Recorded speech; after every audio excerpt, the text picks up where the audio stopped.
joueur que vous aurez choisi. Habillage à l'américaine. Damien, quel est votre choix, votre couple parfait? Moi, j'aimerais bien voir Depay à Monaco. Depay à Monaco pour vous. Philippe? Alors moi, ça n'arrivera jamais, mais ça n'arrivera jamais. Ça, une espèce d'illusion, un truc. J'aimerais voir Ben Yedder dans l'équipe de Lille. Très bien. Ben Yedder à Lille. Bon, pas mal, c'est pas mal. impossible, Ah ouais. je vois pas pourquoi. Pas mal. Fred? Moi, ça ne se fera pas non plus, mais j'adorerais voir Anthony Martial porter le Stade brestois dans les matchs de Ligue des Champions. Et pourquoi pas? Oui, pourquoi pas. Mais moi, je vois pas pourquoi ça peut pas se faire. Quelque chose de crédible, enfin, avec Timothée. C'est manifeste que j'avais pas compris la question, mais je vais pas vous décevoir. On va dire Choupo-Moting à Saint-Etienne. Bien sûr. Celle-là, on l'avait pas vu venir, vous voyez. Il n'y a pas que la question, il n'a pas compris là. En fait, je croyais c'est quel joueur libre on voulait voir revenir en Ligue 1. On ne devait pas assigner un club. Ceci dit, le site Africa Foot, qui est un site plutôt sérieux, affirme que ce serait un souhait, vraisemblablement, de la Saint-Etienne de faire venir Choupo-Moting. Bon. Mais ce sont les seuls à le dire et je n'ai pas la confirmation personnellement. J'ai l'impression qu'il y a vous, il y a Lucas Mérigno qui vient de Saint-Etienne aussi, et donc le Foot Africa. Voilà, c'est assez restreint. Eric, vous avez quelque chose de plus crédible à me proposer ou pas? Non, mais non, alors, crédible, je ne sais pas si c'est crédible, mais je trouve que ça matcherait bien. Un Ben Yedder à Marseille. Ben Yedder à Marseille. On va commencer avec vous, effectivement. Ben Yedder, c'est un homme qui plante des buts chaque saison, qui connaît la Ligue des Champions, qui connaît les Coupes d'Europe. Cette année, Marseille a besoin de retrouver justement la Ligue des Champions. C'est une valeur sûre, Ben Yedder. C'est une valeur sûre, c'est un vrai buteur. Il peut jouer le rôle de joker. Et c'est peut-être ce qui pourrait l'attendre. Il peut peut-être surprendre en passant devant tout le monde aussi, parce que parce qu'il a d'énormes qualités. Donc moi j'aime beaucoup Ben Yedder et je suis sûr qu'il pourrait bien matcher avec Marseille.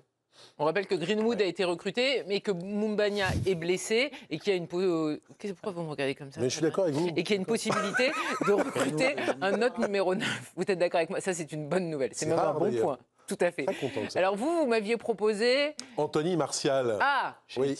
Anthony Martial. Oui. Parce qu'il jouait déjà en rouge et blanc à Manchester United, donc il va à Brest. Il y a Monaco aussi, si vous en êtes là, sur les rouges et blancs. Oui, mais il a déjà joué à Monaco. Voilà, donc on peut faire l'accordéon avec que des rouges et blancs. Donc là, c'est intéressant. Non, je repense à ça parce que Greg Lorenzi, évidemment, est malin. Éric Roy aussi. Ils avaient déjà tenté le pari Loïc Rémy, avec un bonheur très inégal, puisqu'en fait, il n'avait quasiment pas joué. Il était un peu carbo. Il a arrêté sa carrière ensuite. Il avait un problème à l'adducteur. Et ça s'était mal fait. Mais c'est tout à fait le pari qui peut à la fois plaire au joueur, qui est quand même en échec, situation d'échec depuis pas mal de saisons maintenant. Il n'est pas carbo, il a 28 ans, hein, donc il n'est pas totalement foutu pour le haut niveau. Là, Brest ne peut pas mettre 15 millions d'euros ou 20 millions d'euros sur un attaquant. Ils n'ont pas les moyens. Mais en revanche, prendre un joueur libre, quitte à lui faire un fixe à 100 000 et puis des gros bonus, des arrangements, s'il performe, voilà. À chaque but. Là, peut-être faut que ce soit très gros. Un bateau dans le port. Très très gros. C'est vraiment le fixe à 100 000, on part de loin. Hein. Mais je ne suis pas certain que Satriano coûtait, tu vois. Après, je pense que Martial est parti il y a 2017, non 2016 ou 2017 à Manchester. Donc il pourrait bénéficier de l'impatriation. Mais je ne suis pas certain que ça suffise pour Brest, quoi. Pour Brest, peut-être pas, mais en tout cas, pour Martial, ça peut être un gagnant-gagnant, tu vois. Et il jouerait la Ligue des Champions, ce qui ne jouait plus avec United. Oui, qui ne jouait plus du tout avec United. C'est parti en 2015. Comme ça, parce qu'on ne peut pas sortir du débat qu'on a eu il y a un quart d'heure sur la restructuration du foot français et la nécessité impérieuse de revoir les moyens à la baisse et continuer à attirer ce type de joueur. Moi, quand j'évoquais Ben Yedder, il a le profil type du joueur qui ne peut plus évoluer en Ligue 1. C'est-à-dire parce qu'il est trop cher? Le salaire est quand même énorme, c'est sûr. En plus, évidemment. Il était habitué. Après, il est libre. Monaco, il est libre. Il peut, si vraiment il a envie de rester en Ligue 1, peut-être revoir un peu à la baisse, mais il ne va pas diviser par 3 son salaire. Or, aujourd'hui, c'est ce qu'il faudrait. OK, il est libre, mais donc il va négocier une belle prime et un contrat. Et ensuite, il a un âge aujourd'hui qui fait que de toute façon, ce contrat ne pourra pas être... Enfin, l'amortissement sera uniquement sur la durée du contrat et il n'y aura pas de valeur de revente derrière. Et en plus, il a toujours des ennuis judiciaires. C'est le problème. C'est que tant que ces ennuis avec la justice ne sont pas réglés, enfin tant qu'on ne sait pas ce qu'il advient, de son avenir judiciaire. Je ne vois pas un club. Pour un club français, c'est un enjeu il a joué toute la saison avec Monaco, il avait des ennuis judiciaires, il a été bon. Oui, mais là, il va passer, un peu compliqué. Il va passer devant le tribunal, il va passer en justice. Voilà, là, il va y avoir un résultat. Alors que Martial n'a aucun ennui avec personne. Et en plus, il est jeune, il n'est pas comme Ben Yedder à avoir 34 ans, je crois, de mémoire. Il a 28. Donc, vous pouvez imaginer, si ça se passe bien, une revente et donc rentrer encore plus dans ses frais. Quand vous signez un joueur comme ça libre et que vous le revendez derrière, c'est un pari quand même. Pour vous, les ennuis judiciaires de Ben Yedder, c'est rédhibitoire, sachant que les clubs, quand ils sont intéressés par un joueur, ils mettent les œillères et que de toute façon, pour l'instant, il n'est pas condamné. Ils ne mettent pas tous les œillères. Manchester City et Benjamin Mendy, ils n'ont pas mis les œillères. Mais là, ça n'a rien à voir, il est en prison. Mais on ne sait pas ce qui va devenir. C'est ça le problème. Un joueur, comme vous l'avez dit, qui a fait la saison qu'il a fait avec Monaco, qui a prouvé sur multiples saisons que c'était une valeur fiable, s'il n'a pas de club aujourd'hui, c'est qu'il y a un loup. D'accord. C'est qu'il avait aussi un salaire très élevé, comme l'a dit. Alors aujourd'hui, personne ne va se mouiller pour le prendre. C'est pas une question de qualité. C'est s'acheter des problèmes, en fait. C'est peut-être plus de problèmes que de buts, c'est ça le problème. Je vous trouve vraiment très défaitiste pour Ben Yedder, on le rappelle, hein, qui évolue à chaque fois autour des minimum 20 buts par saison. Choupo-Moting, il n'a pas de souci. Non, mais Choupo-Moting, moi... Il a été au PSG un super sub, et Saint-Etienne Choupo, c'est le mariage parfait. Non, mais encore une fois, je vous dis, je croyais qu'on voulait juste des joueurs qui reviennent en Ligue 1. Et moi, ça me fait Vous n'aviez pas compris la question. C'est possible. En Ligue 1, c'est possible. D'abord, c'est un type avec un état d'esprit irréprochable.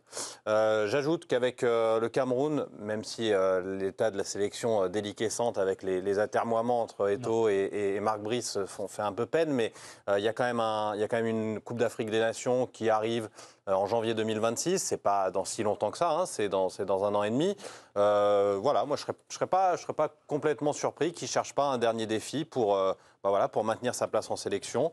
Et puis moi j'aimais bien ce personnage, j'aimais bien ce joueur. Je serais content de le voir en Ligue 1. C'est pas un mauvais joueur. En plus, il est à Saint-Étienne, très bien. C'est un peu un Brandao avec un bon état d'esprit, si vous voulez. Brandao était aimé de ses coéquipiers aussi, je vous rappelle. Hein. Pas avec tout le monde. Il était dur sur l'adversaire. Oui, il était apprécié dans les équipes. Oui, Brandao, il avait des problèmes avec Motane notamment, mais ses coéquipiers l'aimaient bien. Oui, c'est ça, oui. Et il a eu quelques démêlés aussi judiciaires, décidément. On va revenir juste à des joueurs qui n'ont pas de soucis, a priori. C'est Memphis Depay. Memphis Depay qui a été en difficulté avec... il a eu des soucis judiciaires. Avec Daniel Alves, un petit peu. Oui, il a un peu aidé. J'ai raté ça, alors. Ah oui, il a un peu... Sortir de période sombre. Bon, revenons aux sportifs. Memphis Depay, à l'Atlético, ça n'a pas été une réussite totale. Son euro n'a pas été... un échec non plus. Non, j'ai dit réussite totale. Son euro n'a pas été exceptionnel avec les Pays-Bas.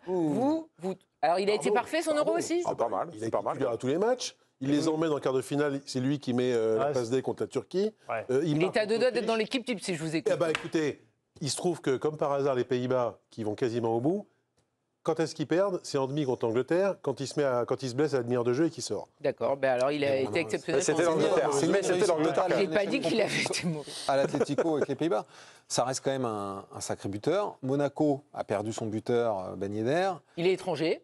Il est étranger, donc... À la limite, Monaco est l'un des rares clubs avec le PSG à pouvoir recruter un joueur de cet acabit. Mais est-ce que lui préférera pas aller en Arabie Saoudite ou, je sais pas, au Qatar faire un très gros transfert? Je pense que malheureusement, c'est plutôt vers... Quand on voit cette compo, elle vous plaît? Monaco, on rappelle, joue la Ligue des Champions cette saison, a des ambitions. Ils ont gardé donc leur entraîneur à 18h qui va faire une deuxième saison avec Monaco. Mbolo Depay, c'est compatible? Oui, pourquoi pas. Je vous ai pas dit non. Hein. Les grands joueurs, les bons joueurs, ils peuvent toujours jouer ensemble. Non, mais c'est une vraie... En sélection, Depay joue souvent derrière un attaquant. Donc on pourrait tout à fait imaginer, j'en sais rien, un 4-2-3 avec Depay en position avec une liberté, reculée derrière un attaquant qui serait Mbolo. Oui, elle est belle cette équipe-là. Hein. Le 4-4-2 comme ça, on aime bien. Oui. Très offensif quand même, ça pourrait... Oui, après il y a quand même des solutions à Monaco. Je ne suis pas sûr qu'ils aient...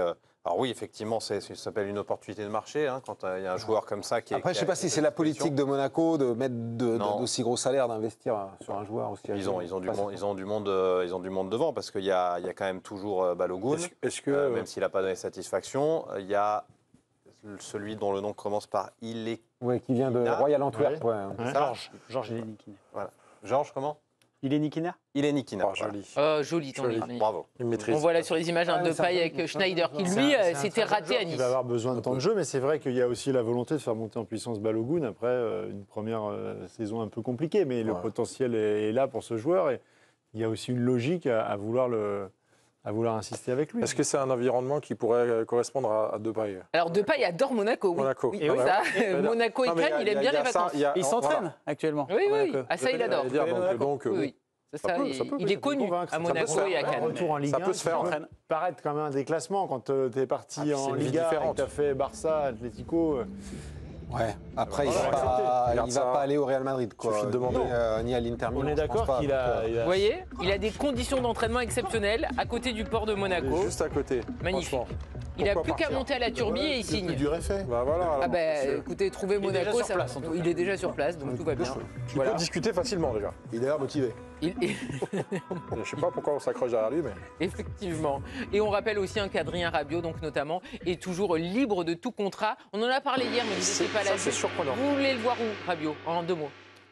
J'aimerais bien le voir dans un club comme Liverpool ou Arsenal, ça aurait de l'allure. À Monaco, Arsenal, c'est pas mal. Je sais qu'à un moment donné, ça avait été évoqué, mais le gros problème, c'est qu'il ne bénéficie pas de l'impatriation. Il n'est pas resté 5 années fiscales pleines à l'étranger. Donc pour Monaco, c'est impossible de mettre... Arsenal, j'aime bien l'idée. C'est impossible de mettre 8 millions d'euros par an sur un bureau. Philippe, vous voulez le voir, vous l'aimez bien en plus, vous, Adrien? Lui, il voulait l'Angleterre, il a les qualités pour, et il a une période de sa carrière où... Il peut faire. Donc oui. C'est quand même un peu Un surprenant. club, donnez-moi un club. Les 3 qu'on a cités là. Arsenal, moi j'aime bien Arsenal. J'aime bien Arsenal.